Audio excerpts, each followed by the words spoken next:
So you are welcome back. In the previous lesson video, I was able to talk about the JDP hypothesis that was propounded by Julius Hussein. So this hypothesis was basically used to counter the traditional view of Mosaic authorship of the Pentateuch. So, and this hypothesis, like I said before, it propounded or it stated that four sources are responsible for the composition of the Pentateuch. So I was able to talk about Yahwehs that used the name of they use Yahweh, the title Yahweh, to actually refer to God. So as part of their characteristics. So I'm moving to Elohist, which is the E. The E stands for Elohist. So this one was written around 850 to 750 BCE. This source was actually composed around 850 to 750 BCE. So, and this source uses the name Elohim, which is E for God.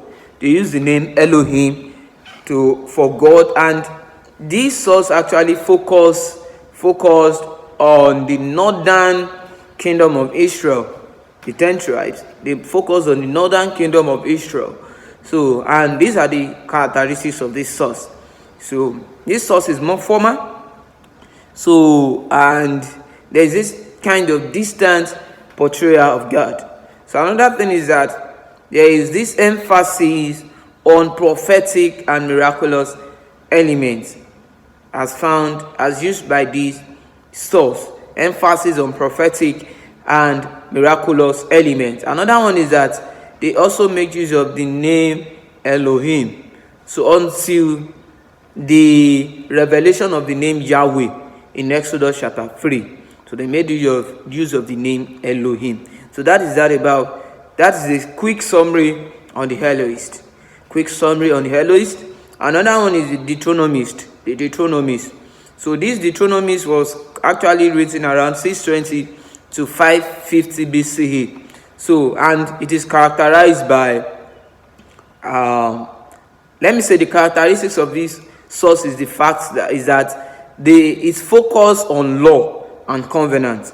So this source actually focused on law and covenant, and it lay emphasis on the centralization of worship in Jerusalem.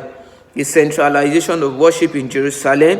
Another thing is that it uses use of distinctive phrase and language actually. So, and this source at times is actually characterized or traced back to King Josiah, who discovered the law in the temple before the exile. So it is sometimes characterized or traced back to Josiah. So it was believed that this book, Deuteronomy, Deuteronomy was written years after their settlement in Canaan land. So that is the quick summary. So an examples of book under this are Deuteronomy, Joshua, the book of Joshua, Judges, 1st and 2nd Samuel, and 1st and 2nd Kings. So that is that under the Deuteronomist.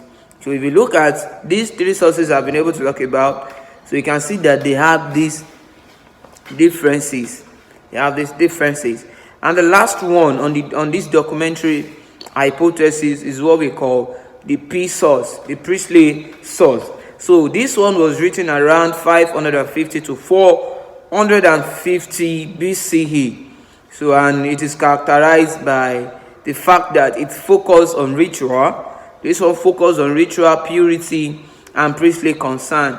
As the name priestly is from the word priest.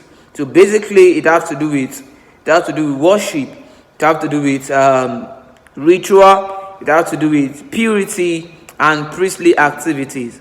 So, which I can say Leviticus, the book of Leviticus, can be characterized would have been written by the priestly source. So we also have another characteristics is that there is emphasis on the importance of temple and sacrificial system. Emphasis on the importance of temple and sacrificial system. And the last one on it is that they made use of technical language and genealogies. Technical language and genealogy. That is, they actually have to do with when it comes to genealogy, it has to do with tracing back some tracing the generation. So because when you talk about a priest, they must come from the clan, they must come from the tribe of Levi, and the one that minister in the temple, the one that ministered before Yahweh, they must come from the clan of Aaron. So they actually took that as very important. Before you can come to them to claim that you are a priest, you must be able to trace yourself back to the clan of Aaron, Zadok, and so on and so forth. So the J in conclusion. So example of this source. We have Genesis chapter 1, chapter 5, 11, Exodus 25 to 31, 35 to 40, Leviticus, the whole book of Leviticus, and the book of Numbers. They are believed to would have been composed by the priestly source.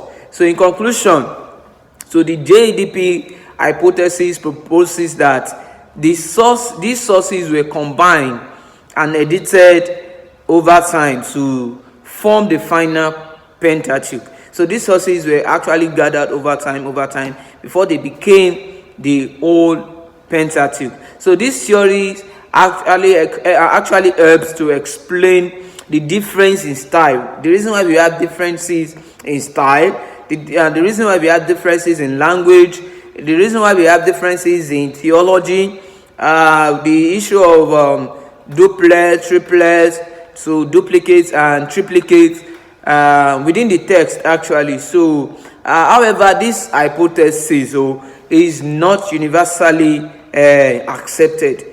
So it is not universally accepted, and some scholars they later propose an alternative theories, which I'm still going to explain in the coming videos.